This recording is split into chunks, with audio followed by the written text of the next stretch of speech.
the realisation that actually we were not going to have a public debate in this country. We were not going to have the sort of reflection on whether we wanted to have the nuclear industry. I mean, when the accident first happened, like some of you no doubt, I was watching it on the BBC News, and the sort of shocking level of deceit that we saw in terms of how the accident was portrayed. So you had the usual sort of so-called nuclear scientists, but in reality just apologists for this dangerous industry. I remember one guy on the BBC sitting there with 3 paper cups trying to explain to us why we weren't watching a meltdown. It was so patronising, it was so insulting when the issue is so vital and so important. And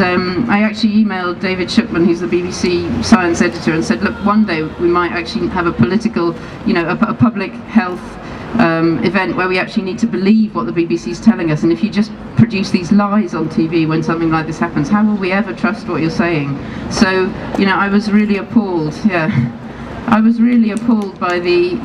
misrepresentation of what's happening, and now the marginalisation, you might even say the suppression of this debate in the media in this country. So,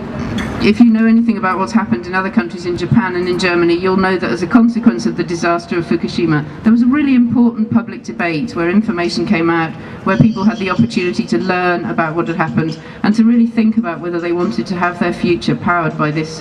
very dangerous way of making electricity. And of course in Germany they decided that they didn't, and they're phasing out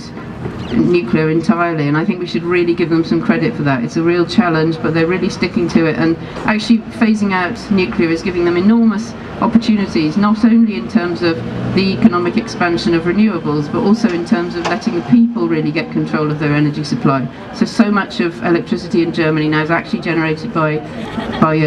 turbines and by biogas plants that are owned by communities themselves, and I really think this is also part of the reason why we're not allowed to reject nuclear in this